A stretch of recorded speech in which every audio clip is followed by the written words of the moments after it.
ચાલો આજના આ ખાસ વિશ્લેષણમાં સીધી શરૂઆત કરીએ. આજે આપણે એક અત્યંત રસપ્રદ અને ગહન જૈન ગ્રંથને ડીકોડ કરવાના છીએ. આ એક એવો ગ્રંથ છે જે માતાપિતાની સેવા કરવાના સાચા અર્થને એક સંપૂર્ણપણે નવી જ વ્યાખ્યા આપે છે. સામાન્ય રીતે આપણે સૌ એવું જ માનીએ છીએ કે વૃદ્ધોને સારી સગવડ આપવી એ જ સેવા છે, ખરું ને? પણ અહીં આપણે આપણી એ પાયાની માન્યતાઓને થોડી તપાસવાની જરૂર છે. શું માત્ર ભૌતિક સુખ સગવડો પૂરી પાડવી એ જ વાસ્તવમાં સાચી સેવા છે? કે પછી સેવાનો અર્થ આનાથી ક્યાંય વધુ ઊંડો છે? શ્રી સ્થાનાંગ સૂત્ર અને શ્રી પ્રશમ્રતિ પ્રકરણ જેવા અતિ પ્રાચીન શાસ્ત્રોમાંથી મળતું આ જ્ઞાન બહુ જ પાવરફુલ છે. આ ગ્રંથો બહુ સ્પષ્ટપણે જણાવે છે કે માતા પિતાના ઉપકારો અનંત છે અને એટલે જ એનો બદલો કોઈ પણ સામાન્ય રીતે કે સહેલાઈથી ક્યારેય વાળી શકાતો જ નથી. તો આજના આ સેશનમાં આપણે 5 મુખ્ય બાબતો પર ચર્ચા કરીશું. સાચી સેવા શું છે? ભૌતિક અને આધ્યાત્મિક સેવા વચ્ચેનો તફાવત, માતાપિતાના અનંત ઉપકારો, મન વચન કાયાથી તેમની ભક્તિ અને છેલ્લે આત્મકલ્યાણ એટલે કે અંતિમ લક્ષ્ય. ચાલો સૌથી પહેલા વિભાગ તરફ આગળ વધીએ. સાચી સેવા ખરેખર શું છે અને તેને લગતી આજના આધુનિક સમયની ગેરમાન્યતાઓ કઈ કઈ છે? આજના સમયમાં આપણે સૌએ એવું માની લીધું છે કે ખૂબ પૈસા કમાઈને માતા પિતાને આપવા, તેમની સંભાળ માટે નોકરોની મોટી ટીમ ઊભી કરી દેવી, 24 કલાક ડ્રાઈવર સાથે મોંઘી કાર આપવી કે પછી તેમને કોઈ સામાન્ય ઘરમાંથી 4 BHKના આલિશાન ફ્લેટમાં શિફ્ટ કરવા એ જ શ્રેષ્ઠ સેવા છે. પણ ગ્રંથ સ્પષ્ટ કરે છે કે ભલે આ બધી વસ્તુઓ ભૌતિક રીતે આરામદાયક હોય, વાસ્તવમાં તે માત્ર સાંસારિક સુખોની ભ્રમણાઓ જ છે. સાચા હાર્દ વગરની આ સગવડોને સાચા અર્થમાં સેવા કહી શકાય જ નહીં. તો પછી વાસ્તવિકતા શું છે એ સમજવા બીજા વિભાગ પર આવીએ, જે છે ભૌતિક વિરુદ્ધ આધ્યાત્મિક સેવા. અહીં સાચી સેવાનો મુખ્ય દાર્શનિક તફાવત ખુલ્લો પડે છે.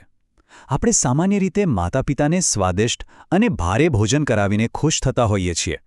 તેના બદલે વાસ્તવિક સેવા એ છે કે તેમને ઉપવાસ, આયંબિલ કે સાત્વિક આહાર લેવા માટે પ્રેરિત કરવા જોઈએ. તેમની આધ્યાત્મિક યાત્રાને આગળ વધારવામાં મદદ કરવી, તે જ સૌથી મોટી સેવા છે. આ જ વસ્તુ પ્રવાસોને પણ લાગુ પડે છે. માત્ર મનોરંજન માટે મોંઘા રિસોર્ટ કે વિદેશ યાત્રા કરાવવી એ કદાચ સારું લાગે, પરંતુ સાચી શાંતિ તીર્થયાત્રામાં જ છે. પવિત્ર સ્થળોએ દર્શન કરાવવા અને ત્યાં તેમની સાથે સમય વિતાવવો, આ બાબત તેમને આધ્યાત્મિક રીતે ક્યાંય વધુ સ્થિરતા અને અદ્ભુત શાંતિ આપે છે. સામાજિક મેળાવડાઓ વિશે પણ આવું જ છે. રાત્રે સગા સંબંધીઓ સાથે માત્ર સામાન્ય વાતો કરી સમય પસાર કરવા કરતાં તેમને સાધુ સાધ્વીજી જેવા આધ્યાત્મિક ગુરુઓના સંપર્કમાં લાવવા જોઈએ. તેમના હાથે ગરીબો અને જરૂરિયાતમંદોને દાન પુણ્ય કરાવવું જોઈએ. આ જ સાચો સત્સંગ છે. આ વાતને બરાબર સમજવા શ્રવણની પૌરાણિક કથા બેસ્ટ ઉદાહરણ છે. શ્રવણ પોતાના અંધ માતા પિતાને તીર્થયાત્રા કરાવવા નીકળ્યો હતો. હવે વિચાર કરો, તેઓ ભગવાનની મૂર્તિ તો જોઈ શકતા નહોતા, છતાં શ્રવણ જાણતો હતો કે પવિત્ર સ્થળોના આધ્યાત્મિક સ્પંદનો તેઓ અચૂક અનુભવી શકશે. આ જ દર્શાવે છે કે સાચી સેવા શારીરિક મર્યાદાઓથી સાવ પર હોય છે. હવે આ ગ્રંથના સૌથી ભાવનાત્મક હાર્દ તરફ જઈએ. ત્રીજો વિભાગ, માતા પિતાના અનંત ઉપકારો અને તેમનું અસીમ બલિદાન. આ એક એવો પ્રેમ છે જે બાળકના જન્મ પહેલાથી જ શરૂ થઈ જાય છે. જ્યાં સુધી ઘરમાં બાળકની કિલકારીઓ ન ગુંજે ત્યાં સુધી ફૂલોથી ભરેલો બગીચો અને સુંદર આલિશાન ઘર પણ માતા પિતાને સાવ રણ જેવું સૂનું લાગતું હોય છે. બાળકની પ્રાપ્તિ માટે થતી પ્રાર્થનાઓ અને પોતાના મનપસંદ ભોજનનો ત્યાગ, આ તો તેમના અનંત બલિદાનની બસ એક શરૂઆત જ છે. જો તેમના છુપાયેલા બલિદાનો પર નજર કરીએ તો લિસ્ટ ખરેખર બહુ લાંબુ છે. રાતોના ઉજાગરા અને અનંત ચિંતાઓ તેમાં મોખરે છે. વહેલી સવારે ઉઠીને સ્કૂલનો નાસ્તોનો ડબ્બો ભરવાથી લઈને બાળક બીમાર હોય ત્યારે પોતાની જાતને સાવ ભૂલી જવી અને બાળકોના ભણતર કે લગ્ન પાછળ પોતાની આખી જિંદગીની કમાણી હસતા મોઢે વાપરી નાખવી. સાચે જ માતા પિતા જીવનમાં એક અદૃશ્ય ઢાલ બનીને હંમેશા સાથે રહે છે. અને સૌથી આશ્ચર્યજનક બાબત તો એ છે કે માતા પિતા બાળકોની ચિંતામાં પોતાની આધ્યાત્મિક સાધનાઓ પણ છોડી દે છે. જેમ કે કેલિફોર્નિયાના અંકિતાબેનનો કિસ્સો લઈએ. સ્કૂલમાંથી બાળકને નાની ઈજા થયાનો ફોન આવ્યો તો તેમણે ગભરાટમાં પોતાની ગહન સામાયિક અધવચ્ચે જ છોડી દીધી. એવું જ મુંબઈના પ્રીતિબેનનું હતું.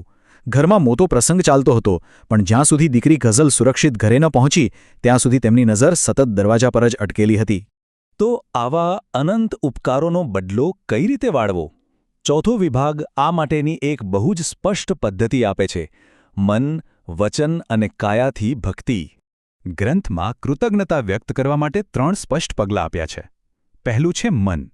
મનથી કાયમ તેમના ઉપકારોને યાદ કરવા જોઈએ અને તેમના વિનાના જીવનની કલ્પના કરી તેમની સાચી કિંમત સમજવી જોઈએ. બીજું છે વચન. 4 લોકોની વચ્ચે હંમેશા તેમની પ્રશંસા કરવી અને ભૂલથી પણ ક્યારેય તેમની કોઈ ખામીની ટીકા ન કરવી. અને ત્રીજું છે કાયા, એટલે કે શારીરિક રીતે તેમની પડખે ઊભા રહેવું, કોઈપણ મુશ્કેલીમાં તેમને સાચવવા અને પૂરો આદર આપવો. કૃતજ્ઞતા એ માત્ર વિચાર પૂરતી મર્યાદિત નથી, તે શબ્દો અને કાર્યોમાં પણ દેખાવી જોઈએ. આ વાત સમજવા સમ્રાટ નેપોલિયનનો પેલો ઐતિહાસિક કિસ્સો બહુ જ પ્રેરણાદાયક છે. એકવાર નેપોલિયન એક સામાન્ય શાળા પાસે અચાનક ઊભા રહી ગયા. કેમ? કારણ કે બાળપણમાં ત્યાં કોઈએ તેમને મફતમાં મીઠાઈ ખવડાવી હતી. હવે વિચારો, જો દુનિયાનો એક શક્તિશાળી સમ્રાટ કોઈના આટલા નાના ઉપકારને આજીવન યાદ રાખતો હોય તો આપણે આપણા માતા-પિતાના આ અસીમ અને અનંત ઉપકારોને કઈ રીતે ભૂલી શકીએ? અને આ દ્રશ્ય તો શાસ્ત્રોમાં સૌથી શક્તિશાળી છે. દ્વારકા નગરી બળી રહી હતી. તે વખતે શ્રી કૃષ્ણ અને બલદેવે પત્નીઓ કે બાળકોને બચાવવા દોડવાને બદલે સૌથી પહેલો નિર્ણય માતા-પિતાને બચાવવાનો લીધો. રથ ખેંચવા માટે ઘોડા નહોતા, તો તેઓ પોતે જ ઘોડા બનીને રથમાં જોડાઈ ગયા અને માતા-પિતાને સુરક્ષિત સ્થળે પહોંચાડ્યા. આ ઘટના સ્પષ્ટ સાબિત કરે છે કે પોતાના માતા-પિતાની રક્ષા કરવી એ આપણી સર્વોચ્ચ પ્રાથમિકતા હોવી જોઈએ. હવે આપણે આ વિશ્લેષણના અંતિમ અને સૌથી ગહન પડાવ પર છીએ. વિભાગ 5: આત્મકલ્યાણ, જે માનવ જીવનનું અંતિમ લક્ષ્ય છે. આ મુદ્દો બહુ જ બારીક છે. આ જીવનમાં માતા-પિતાની શારીરિક સંભાળ રાખીને આપણે ફક્ત આ એક જન્મનું સાંસારિક ઋણ ચૂકવીએ છીએ. પણ વાસ્તવમાં જો તેમને ધર્મના માર્ગ સાથે જોડીએ ને તો જન્મોજન્મના ઋણ ચૂકવી શકાય છે. ભૌતિક સેવાઓ તો ક્ષણિક છે, પરંતુ આધ્યાત્મિક સેવા કાયમી છે અને ગ્રંથો મુજબ તે જ સૌથી મહાન સેવા ગણાય છે. પણ અહીં એક અત્યંત સ્પષ્ટ અને કઠોર નિયમ પણ આપેલો છે. માતા-પિતાની સેવા ભલે સર્વોપરી હોય, પરંતુ માનવ જીવનની અંતિમ ફરજ પોતાના આત્માનું કલ્યાણ કરવાની છે. જો ક્યારેક અંધમોહ કે અજ્ઞાનતાને કારણે માતા-પિતા ધર્મના માર્ગમાં વિઘ્નરૂપ બને તો શાસ્ત્રો બહુ સ્પષ્ટ કહે છે કે આત્મકલ્યાણને જ પ્રાથમિકતા આપવી જોઈએ. એટલે કે અહીં એક અત્યંત નાજુક સંતુલન જાળવવાની વાત છે, જેને ગ્રંથમાં ઔચિત્ય અથવા વિવેકબુદ્ધિ કહેવામાં આવે છે. સંપૂર્ણ નિષ્ઠા અને પ્રેમથી માતા-પિતાની સેવા અચૂક કરવી, તેમાં કોઈ કચાશ ન રાખવી, પરંતુ એ પણ ધ્યાન રાખવું કે તે આપણા આત્માની અંતિમ મુક્તિ કે આધ્યાત્મિક પ્રગતિના ભોગે ક્યારેય ન હોય. આ કૃતજ્ઞતા અને આધ્યાત્મિક સત્યની શોધ વચ્ચેનું એક બહુ જ જરૂરી બેલેન્સ છે. તો આ સમગ્ર ઊંડા વિશ્લેષણ પછી એક મોટો પ્રશ્ન ઊભો થાય છે.